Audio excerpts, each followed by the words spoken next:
So I loved WCW. I was a WWF kid, but there was just a few years where you had to flip back and forth with the television channel controller thingamajig because you wanted to know what was going to happen on both. It's very stressful and fun. And sure, yes, the year 2000 could be some of the worst television you ever see in your life, but actually it's so bad it becomes good again. And given that WCW died over 2 decades ago, if you can believe it, there are a lot of misconceptions. Hello, I am Simon Miller, and we're going to talk about some of them today and figure out what's true and what's a pile of crap. Number 12, early WCW was the home of real wrestling. So this is nonsense, and it happens anytime any kind of modern wrestling does goofy wrestling, which is for life, where people go, oh my gosh, back in the day, wrestling companies never used to do this. Yes, they did. You can go back all the way to the 70s, and you will watch something that is essentially a carnival. Sports entertainment has always been a thing. It was just Vince McMahon that coined it, and you can even go all the way back to 1988, when Ted Turner essentially said, oh, I'm going to take this NWA thingamajig and turn it into WCW, even though a lot of what they did do was still National Wrestling Alliance. And absolutely you get stuff like the Cheatown Rumble when Ric Flair and Steamboat were doing their thing. But around the same time, at least a couple years later, you get Oz. Kevin Nash walking out like he was a Wizard of Oz character. And even before then, essentially around the time the Nature Boy and Steamboat were doing their thing, you get the Ding Dongs. There you go, that's the Ding Dongs. You think that is serious wrestling? You can kiss my butt. It was just totally wild because you also then get Sting and Terry Funk doing stuff. So in many ways, watching the WWF was a less nuts experience because you knew that a lot of that stuff was going to be silly. Whereas WCW, you kind of sat there going, listen, anybody could come down the aisle next, I have no idea. So let us stop pretending that one day all of a sudden wrestling became totally nonsensical. It's always been nonsensical.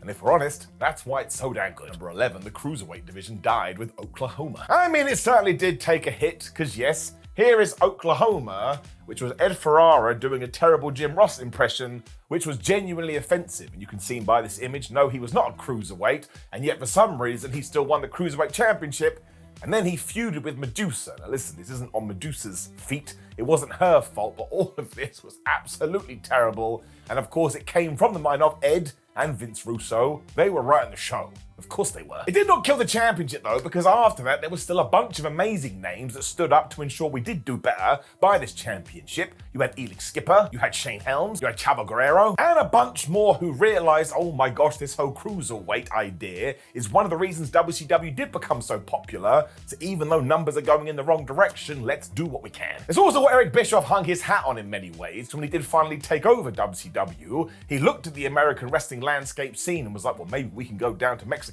and over to Japan and show these audiences there is more than one style. And genuinely, for a few years, it was absolutely brilliant. And that Cruiserweight title meant something. And even in March 2001, when WCW was about to die at their Greed pay-per-view, not only did we introduce tag team Cruiserweight belts, but Shane Helms was just a man, as he had an amazing match for that title. And I'm sure if they hadn't have all of a sudden gone, this would have continued. It also means that World Championship Wrestling was doing the flippy-dippy-doo-dah stuff right till the end. Again, that was a calling card.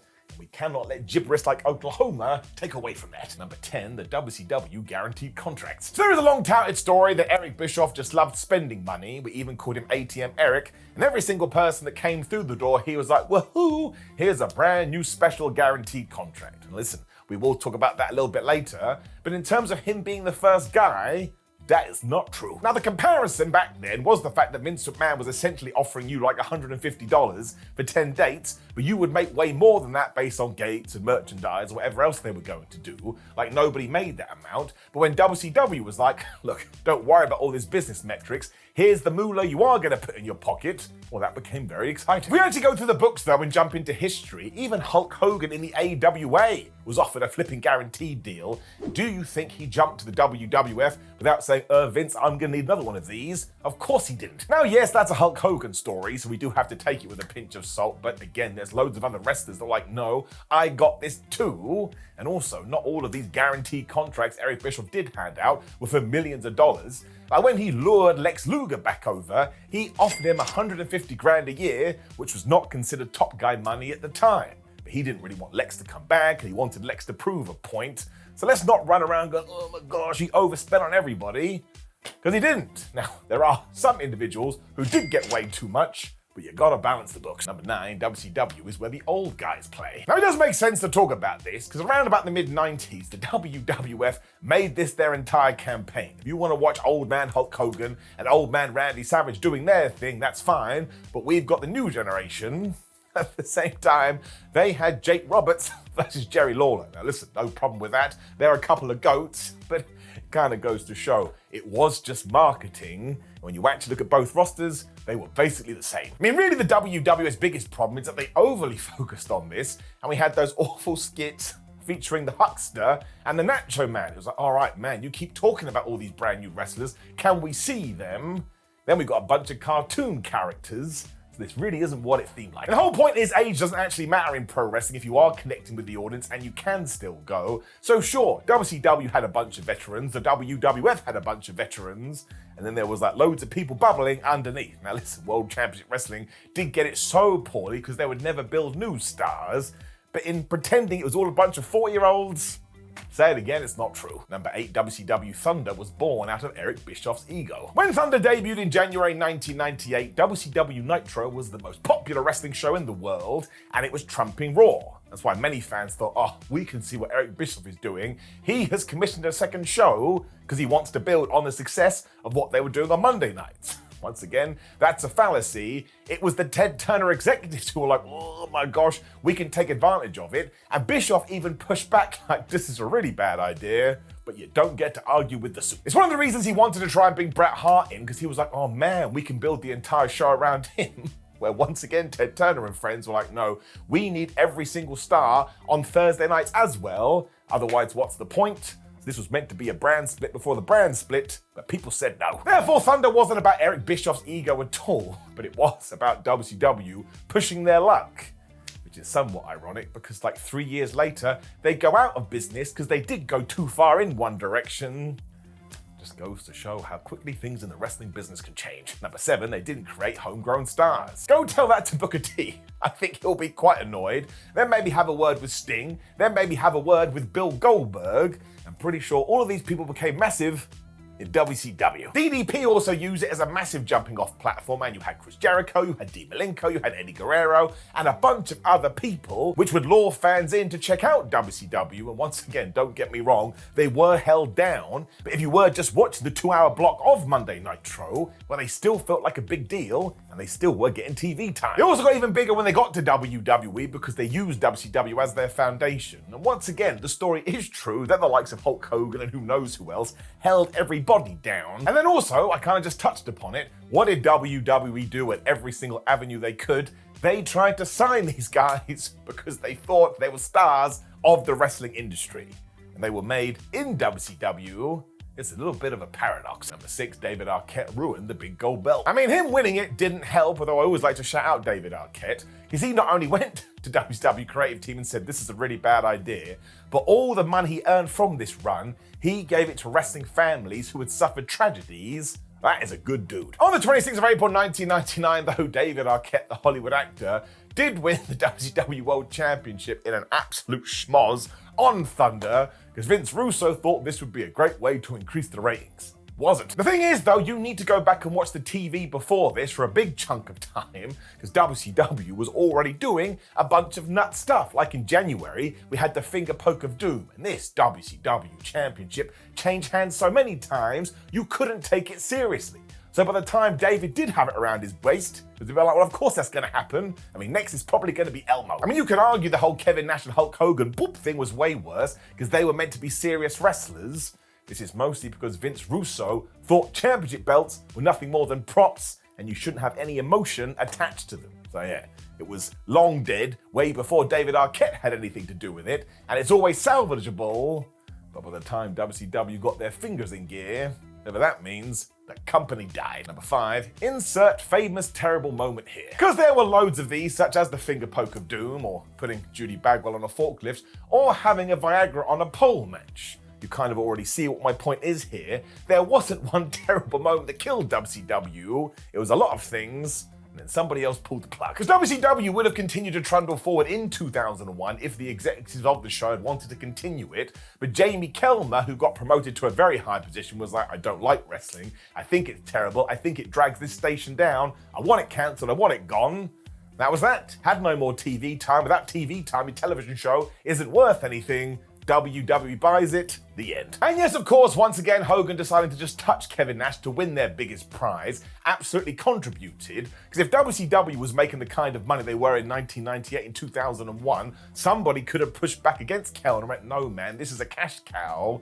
But we hadn't have done that. But if somebody, anybody that was wearing a tie had just vouched for WCW, it probably would have hung around, but that didn't happen. So in terms of the person that pulled the trigger, it was Mr. Jamie. I mean, imagine WCW today, it would have been totally fine. It could have gone to a streaming service, or who knows where. It could have predominantly existed on the internet, but that wasn't happening at the turn of the century. So there was nowhere else to go. And before, Bret Hart deserves zero blame for his run. So I do kind of lean in Bret's favor a little bit here, because I mean, the first thing that WCW had him do, his debut, was coming out at the end of Sting versus Hulk Hogan at Starrcade 1997 and going, oh man, that fast count shouldn't have happened, even though there was no fast count. So from minute one, we put the Hitman in a stupid position. The deeper issue, though, is everything that Bret Hart had just gone through, because he was quite clearly suffering after the Montreal screw job. So if you want to make the argument that his heart wasn't in it, ironically, well, I'd probably agree with you. There's also the fact that he never wanted to leave the WWF, and he certainly never wanted to join WCW. I guess he was just spinning his wheels here. He wanted something to come and grab him storyline-wise, and he wasn't given it. So every week that went by, he kind of just checked out. I mean, a great example of WCW not helping him is when the Wrestling with Shadows documentary was released, everybody sided with Bret, but because WCW was so worried that crowds would cheer him, and he was meant to be a heel, we just didn't put him on TV, and we waited for the noise to calm down. I'm sorry, but that's anti-booking. The timing, of course, just got worse and worse, because in 1999, Bret Hart lost his brother Owen. And dare I say, from that point on, he probably lost his passion for wrestling too. So this was just wrong place and wrong time. And it's Bret Hart, man. He is the absolute GOAT. Maybe everybody could have done better here. It just didn't click. Number 3, everything Vince Russo did helped kill WCW. I mean, sure, we've already talked about a lot of it. I mean, Viagra on a pole, Judy Bagwell on a forklift, and that time he told Bill Goldberg to yell at him because he was going to go off script. I'm still not over that one, and it happened 24 years ago. It's important to remember, though, that WCW was already absolutely stupid before this. I mean, way back in 1994, they were doing the Dungeon of Doom. Go on YouTube today and type in WCW Dungeon of Doom, or there'll be an image there. You think that looks like a cartoon? You need to see it in motion. Before long as well, there was too many people on the roster, and yes, some of them were getting guaranteed contracts that weren't helping the business. But then there was also the Yeti. There was also Oz. There was also this bizarre creation called the DOD, and all of this, yes, came long before Vince Russo ever arrived. In fact, some of these were going down when Russo was helping booking the Attitude Era. I mean, Hulk Hogan beating 70-80 people in a massive cage match also didn't endear himself to the WCW fans, so I'm not trying to pretend that when Vince Russo joined, he helped WCW, because he did the opposite, but you can't place the blame all on him. It took a lot of people to finally take that place down.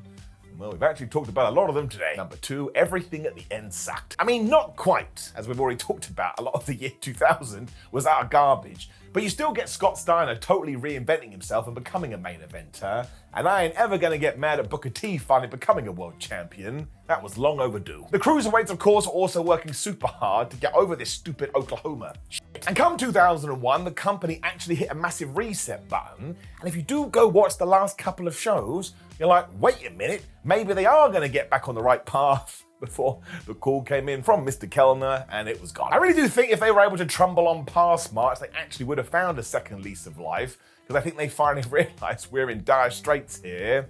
But that's history, man. Sometimes if you do miss your mark, well, you never get a second chance. Number 1, they always copied WWE. I mean, you still get this today. AEW copied WWE. WWE copied AEW.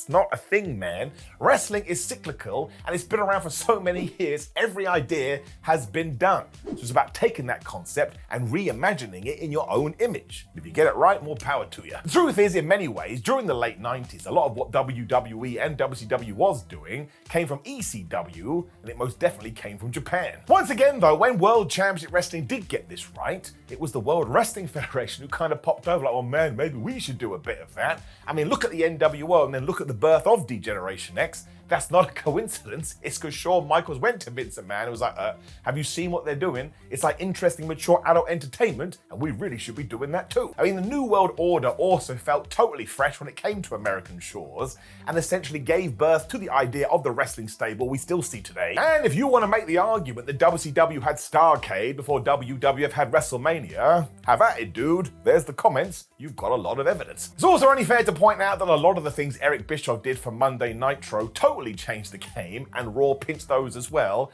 like going 2 hours live on Monday nights. I mean, for years, all wrestling companies are like, well, we'll do the live show here and there, but most of our stuff will be pre-taped in order to save some cash. And it was like, nope, I want things to feel fresh and exciting. And look where we are now, we never look back. So actually, during that 83 weeks, it was WCW that had the edge over the WWF. I don't mind that the WWF copied a lot of that. Paul Heyman probably might, because a lot came from ECW, but I'm not going to worry about that now, because it almost happened 30 years ago. Now, of course, if you know any other misconceptions about WCW, drop them in the comments below before you like the video, share the video, and subscribe. Click the video on the screen for yet more information about WCW. But otherwise, bald life, for life. I mean, I really don't have a choice. Have a great day. See you soon.